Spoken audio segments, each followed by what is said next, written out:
All right, I don't even know what day of quarantine we're on, but it's Sunday the 5th. Had a great birthday party earlier today. Online, of course. I know a couple of you reached out saying, oh, that's a great idea. I have family celebrations coming up, trying to figure out what to do. I think an online party is a great way to go. It's kind of what we have now, unless you're in the home with whoever you need to celebrate with. So I thought it went well. Everybody enjoyed it. You can have a theme, you can have drinks, you can have toasts, you can sing happy birthday, you can dress up. There's a whole lot you could do even online. So if you have something coming up, don't forget about your loved ones. Don't forget about those special moments, anniversaries, birthdays, milestones, somebody graduating online, whatever needs to be celebrated. I think now more than ever, people need that interaction and that pat on the back. So I enjoyed my brother's 60th birthday party today. It's actually something that we're talking about doing every week, just getting together as a family, logging in online, using Zoom, or you could use Google Hangout or FaceTime or whatever. I know FaceTime and Google Hangout, I think they have a limit on how many people can join. Zoom gives you like 100 people, so that works out well for us. Seeing if anybody is on today.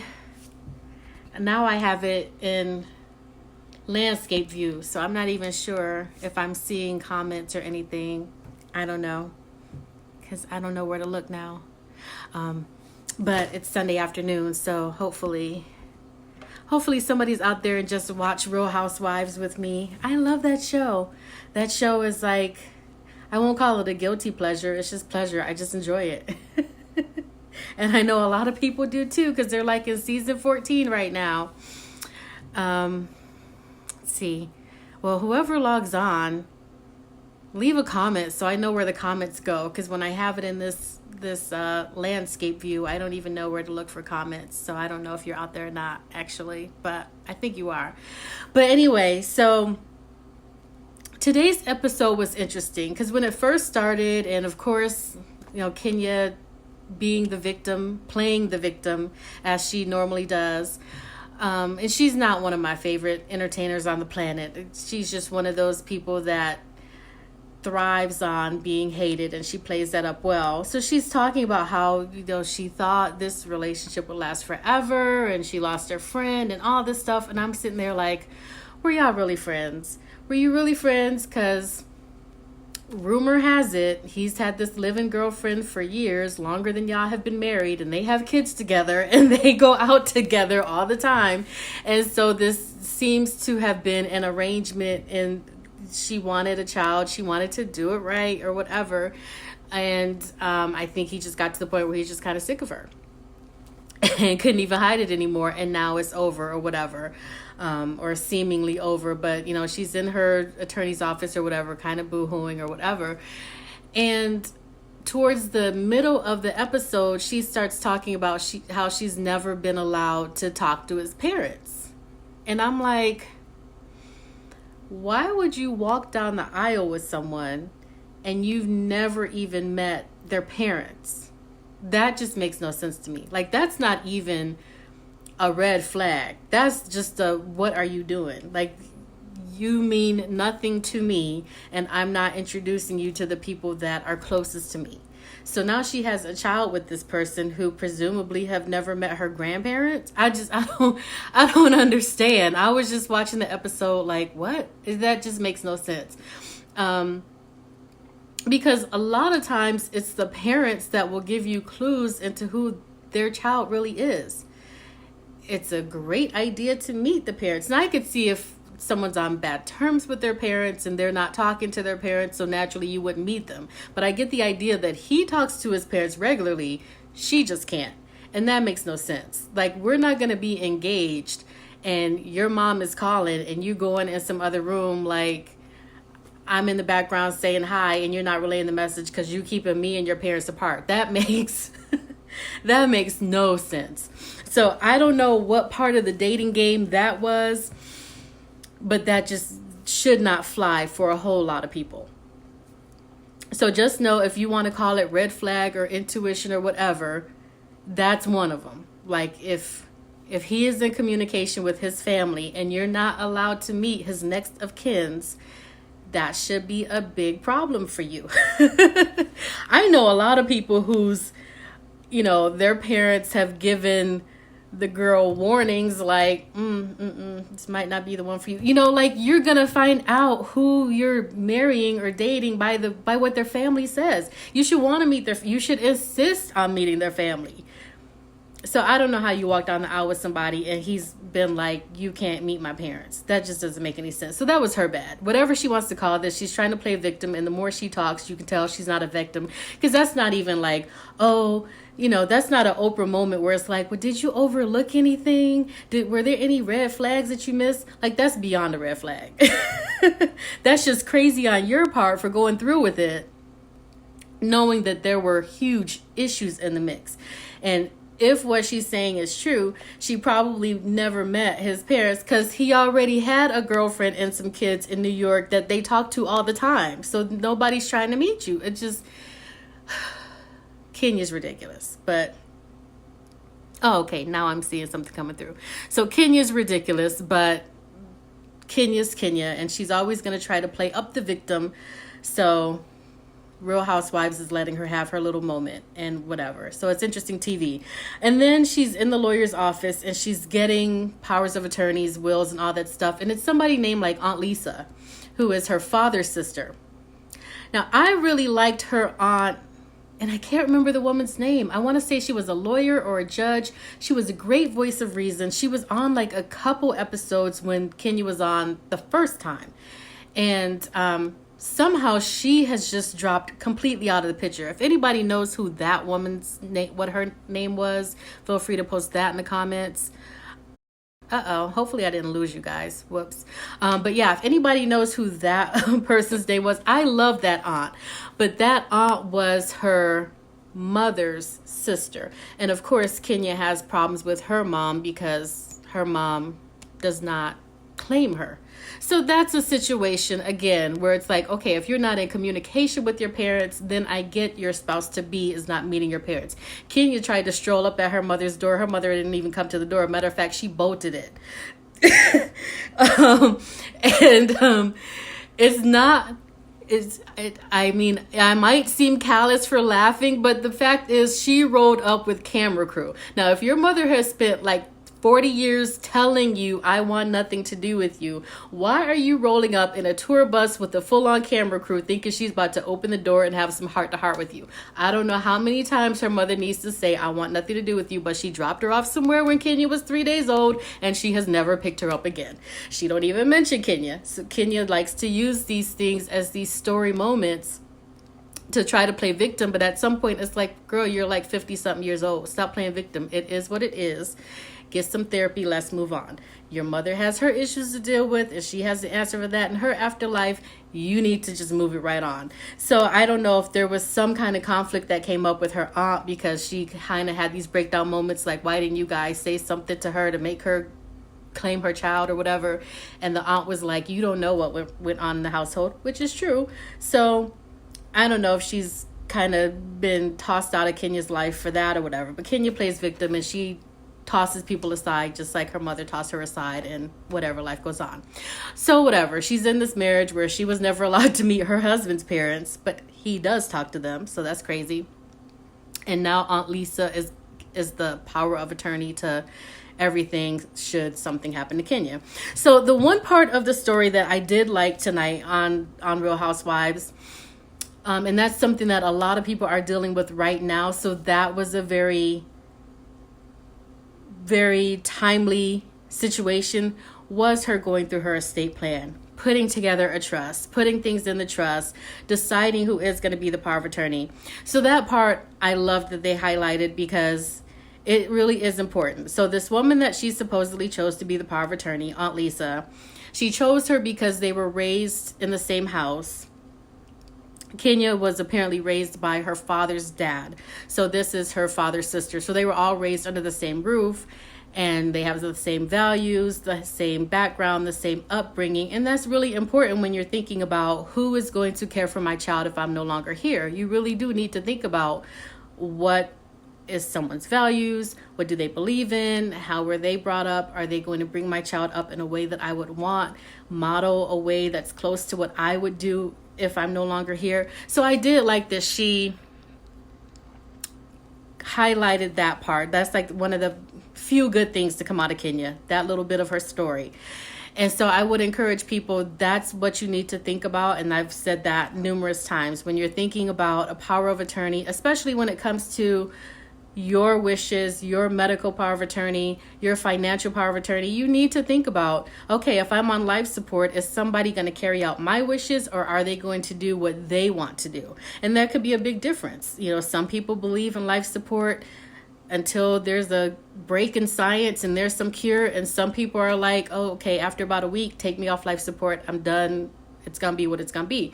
You need to know how people think about life support. And if you're signing on to be the power of attorney, you need to know that you're carrying out their wishes, not your own. And if you're the person choosing a power of attorney, you need to really think about, am I choosing someone strong enough to do what I want to do?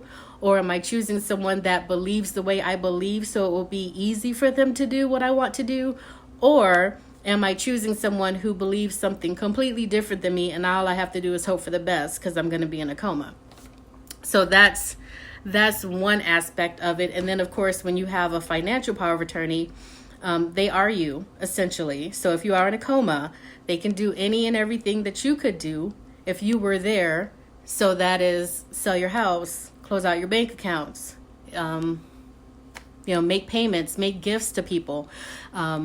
If you pick somebody that's not trustworthy, they could clean out your bank accounts and sell your house and go on a great vacation and leave you hooked up to a machine. And I've seen that. So, so if you watch Real Housewives, that was the little good bright spot that came out of Kenya Moore today. But seriously, like, if you're dating someone and you've been dating for a moment and it's heading down the road to marriage, and they're like, you can't meet my siblings, you can't meet my parents, you don't really have a relationship. You might be girl number 3 for convenience. You don't know that you're signing on to be a sister wife somewhere down the line, but you're a sister wife. Like, you're the sister wife that doesn't even get to meet the rest of the family. So, so if you believe that story with Kenya, then you can't believe that she's a victim, because that's just idiotic. We'll just say that. That's just idiotic. Hey, Kimberly, how are you? Hopefully you're doing well. I see, I think you're still flying, so I hope you're doing well. Norma in Dallas, another amazing attorney, family law. I'm sure she has a lot to put in on that conversation. What should and shouldn't be in a will, what should and shouldn't be in a power of attorney, who you should choose, all that good stuff. Tony, all I could do is sit and watch all your running videos and see all your accolades, because I'm not running anywhere. Lonnie, my South African brother, we both went to South Africa together for the first time. My cousin Tanya, how are you? Okay, I'm seeing all these people come through now. Hi, Jean Williams here in Las Vegas. Brian there in Rochester. Sweet. Hope you all are doing well. Did anybody watch Real Housewives of Atlanta today? What did you think about the episode? I kind of wanted to touch on Candy, but I just kind of feel bad for her. And I'm just,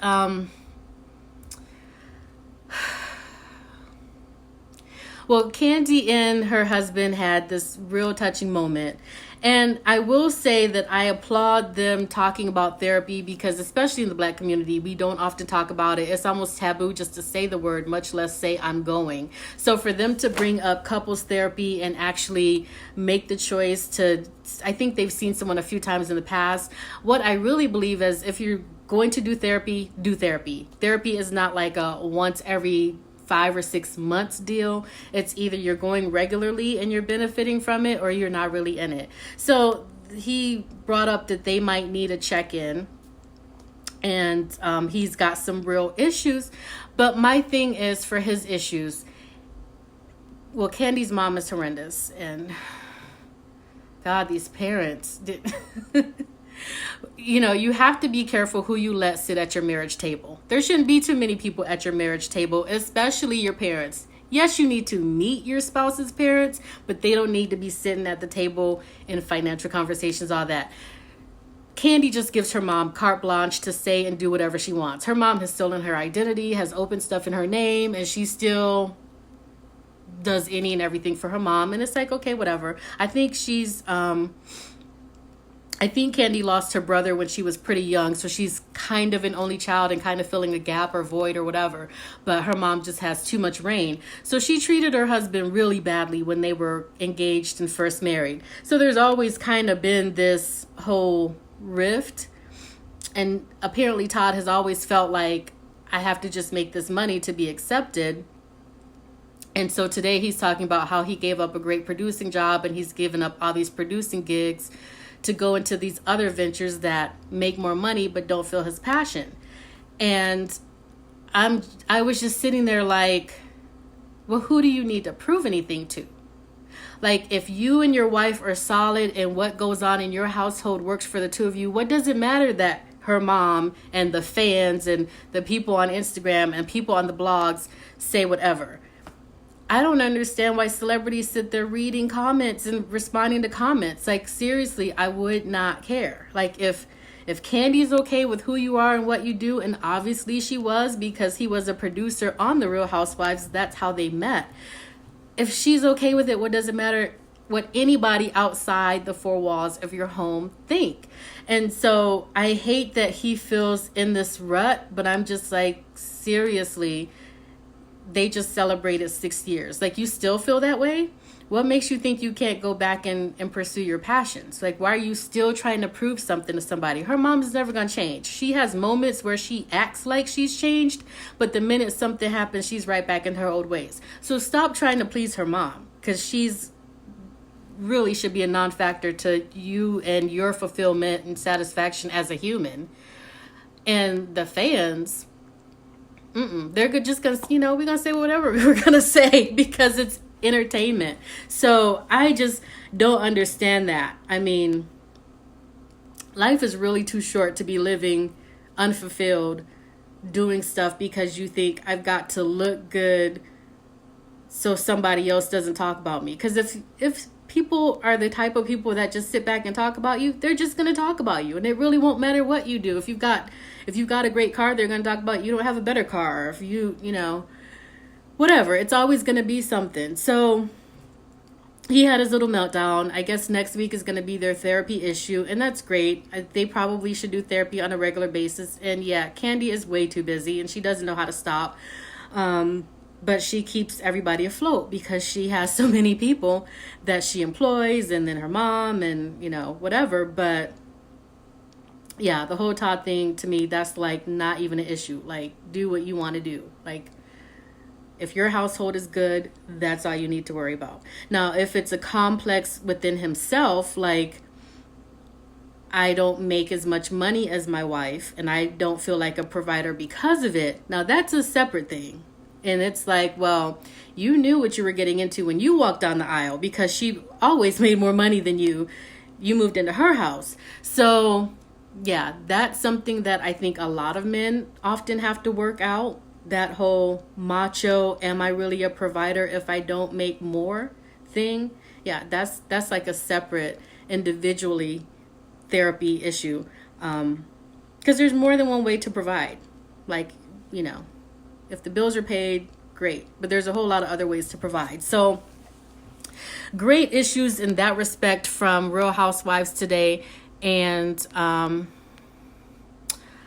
Andy's going to be on tonight with Watch What Happens Live from his apartment. I haven't seen that show in a while, but I know that Andy Cohen tested positive two weeks ago. So I guess he's better now, but still not coming out the house. So maybe I'll watch What Happens Live in a few minutes. But actually, I have a meeting going on right now that I need to tune into. So I guess I won't catch him. But anyway, I hope you guys are doing well. Thank you guys for tuning in. I don't see any comments. Oh, Kimberly, you said you're doing well. Awesome.